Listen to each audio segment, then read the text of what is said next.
Good morning, dear children. Now we will move to our sixth chapter, spectrum. Okay.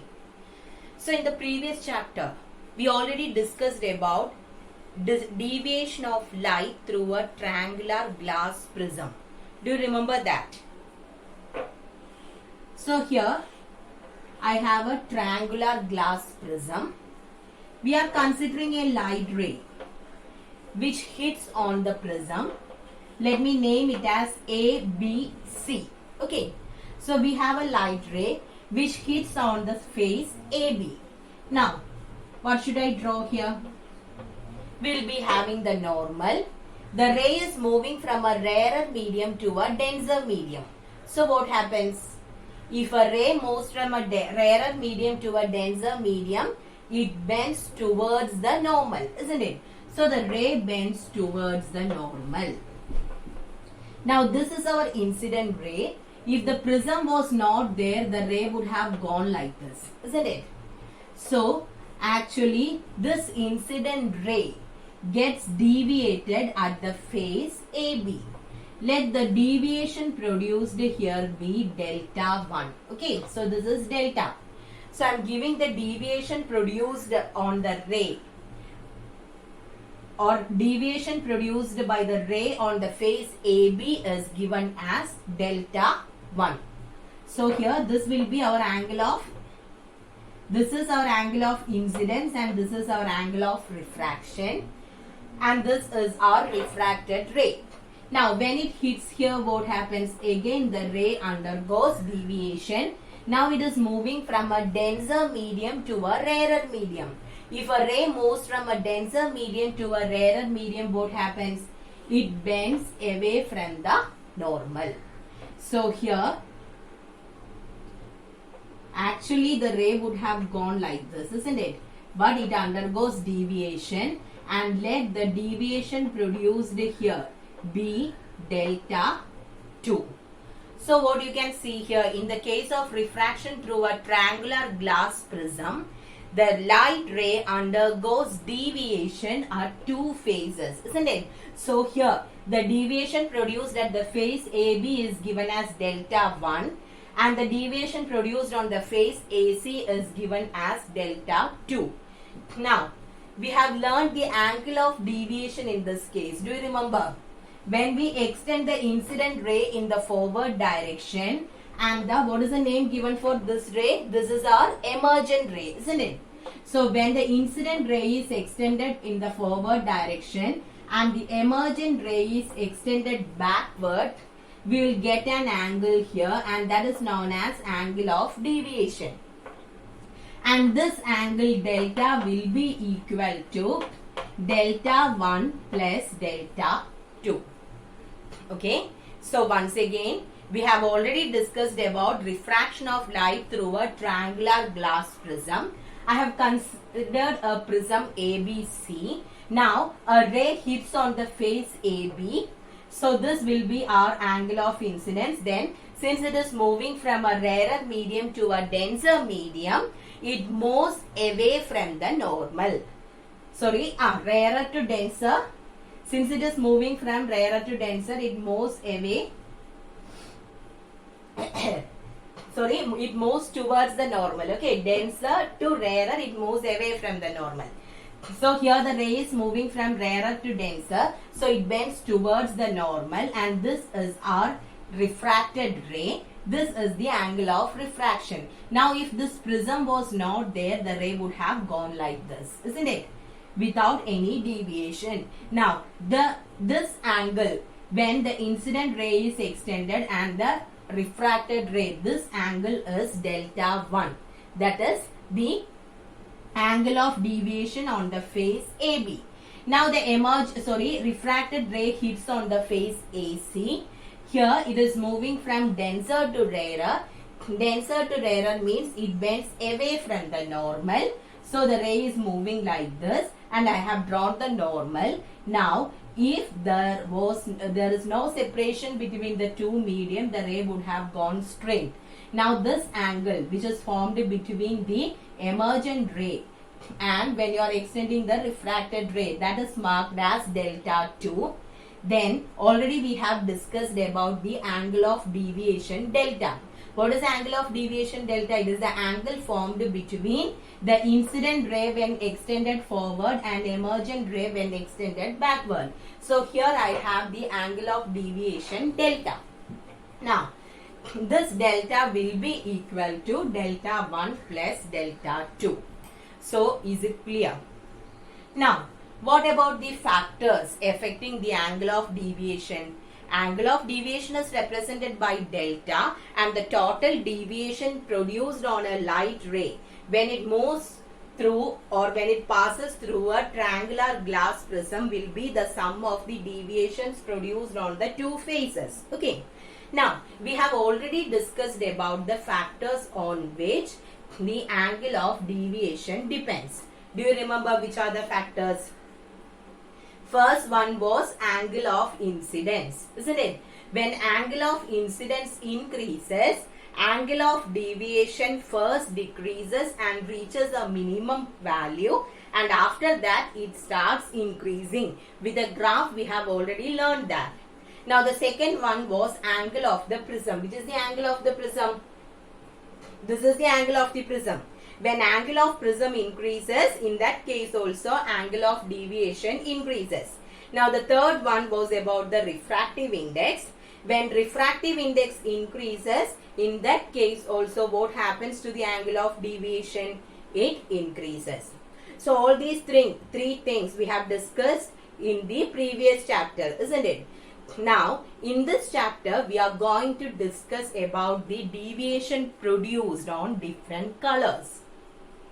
Here I have considered a single, that is a light ray of a single wavelength. Okay, that is why the ray have undergone the refraction here. Here this is a light ray of single color or single wavelength. Now our question is, what about the deviation produced in different colors? So are they same? No. Deviation produced will be different for different colors. When you are considering wavelength and deviation, it is inversely proportional. When the wavelength increases, then the angle of deviation decreases. We know about the 7 colors, VIBGYOR, isn't it? And in that, which color is having maximum wavelength? Maximum wavelength is for red color, and minimum wavelength is for violet, isn't it? So which color will deviate more? Deviation will be maximum in the case of violet and it will be minimum in the case of red. That is, angle of deviation is inversely proportional to the wavelength. When wavelength increases, angle of deviation decreases. So when a light ray passes through a prism, if the wavelength of that color is more, then the deviation produced will be less.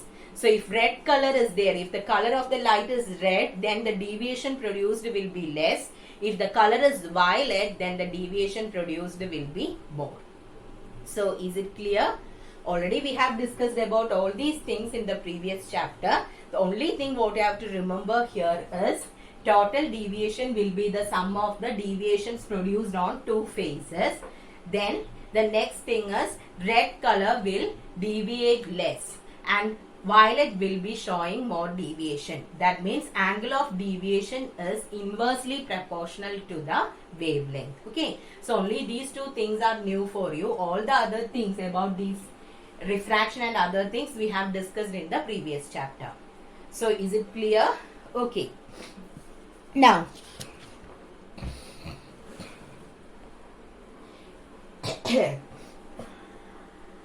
if you are considering the light emitted, white light emitted by a source, white light means it consists of 7 different colors. Here we were talking just about a single wavelength or single color. But if you are considering white light consists of 7 different colors. Which are they? VIBGYOR, isn't it? Violet, indigo, blue, green, yellow, orange and red. So white light consists of all these 7 colors, and What about the wavelength of these colors? It is different. Okay, since their wavelengths are different, we are naming it into different colors. Then you can say that wavelength is the characteristic property of a light. Okay, so when you are considering about wavelength, here the wavelength is the characteristic of a color, not light. Wavelength is the characteristic feature of a color, or you can say that color is subjective. Color is the subjective property of wavelength. Okay, color is the subjective property of light related to wavelength. This question came many times for the board exam, so please keep this in mind. When you are considering color, it is the subjective property. Subjective and objective. Subjective means what we feel. So color is the subjective property of light related to its wavelength. It's a very, very important point. Okay, color is the subjective property of wavelength or of light related to its wavelength. So different colors are having different wavelengths. In the case of visible light, we are having red color with maximum wavelength and violet color with minimum wavelength. So keep this point in your mind. Okay. Now we will move to our next topic. Sir Isaac Newton was conducting an experiment. He was studying about the image formed by heavenly bodies using refraction through a lens. Okay, a lens always undergoes, or light ray passing through a lens undergoes refraction.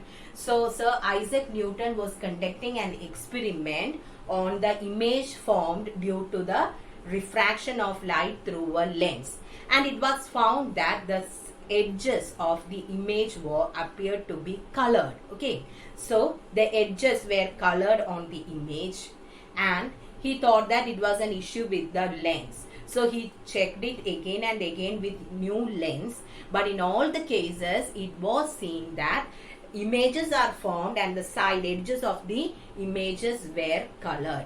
So he conducted an experiment related to this using a triangular glass prism.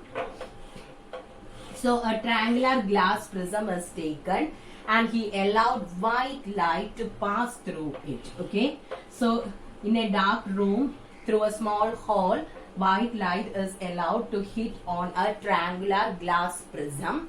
Then here a screen was placed on the other side, and what was noticed is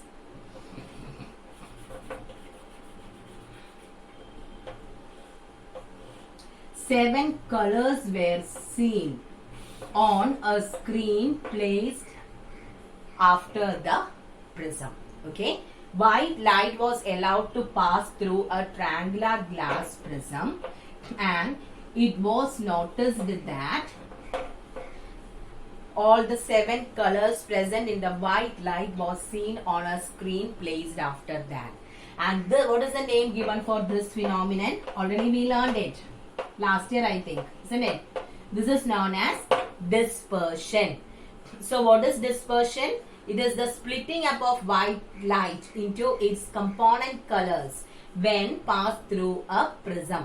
When white light is allowed to pass through a prism, white light splits into seven colors, and this phenomenon is known as dispersion, and the band of seven colors formed on the screen can be called as spectrum. Okay, so what is dispersion? It is the splitting up of white light into its component colors when passed through a triangular glass prism, and the band of seven colors formed on the screen can be called as spectrum.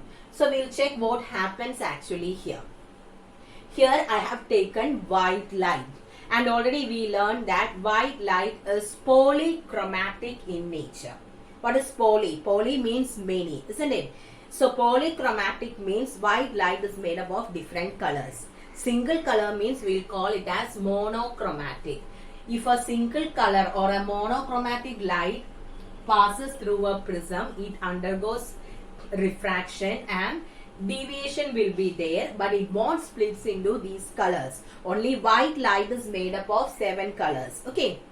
So when a polychromatic light hits on a triangular glass prism, it splits into 7. And you will be seeing all the 7 colors on a screen which is placed behind the lens. So what is the reason for this? We are getting white light from the sun, and are we seeing all the 7 colors here? White light consists of all the 7 colors, but it is not visible separate here, isn't it? But when it is allowed to pass through a glass prism, it splits into 7 and we can see all the 7 colors there. What is the reason for that? Do you know what is the reason? Already I told you we are having 7 colors, and all the 7 colors are having different wavelengths, isn't it? 7 colors vary in their wavelength, and different wavelengths travel with different speed in a medium. But in vacuum or air, the speed is same. So when you are considering which are all the 7 colors, it moves with same speed in air or vacuum. That is why here we can't see it separately. But once it passes or once it enters a glass prism, its speed changes. Speed of colors or different wavelengths will be different in a medium.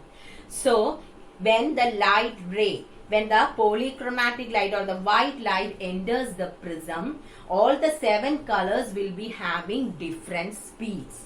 So these, when they are traveling with different speed, what happens? They will come out with different speeds. So you can see all the 7 colors after that. Okay. So what is the reason for dispersion? It is the difference in the speed for different wavelengths. So all these colors or wavelengths are having same speed in air or vacuum, but it is different in a medium. That is why it appears to split. Actually, the prism is not doing, or prism is not producing any color there. White light consists of all the 7 colors. Since the speed is different for different colors, it splits into 7. And that is why we can see the 7 colors which are on the screen. And please study this diagram, and when you do the marking, you have to write Vizier from bottom to top. Why? Maximum deviation is there for violet and minimum deviation for red. Redine korchu deviation varunullu. What is the reason? Red color is having maximum wavelength. If wavelength is maximum, deviation produced will be minimum. So you will, when it comes for exam, normally all the students will draw it, but the thing is they won't give the markings properly. So always remember, the marking should be from bottom to top as Vizier. A ray always deviates towards the base of the prism. That is why this coming down. So violet color with least wavelength will show maximum deviation. So violet color will come there. So is it clear? What is dispersion? It is the splitting above white light into its component colors when passed through a prism. Then the band of 7 colors formed can be called as the spectrum.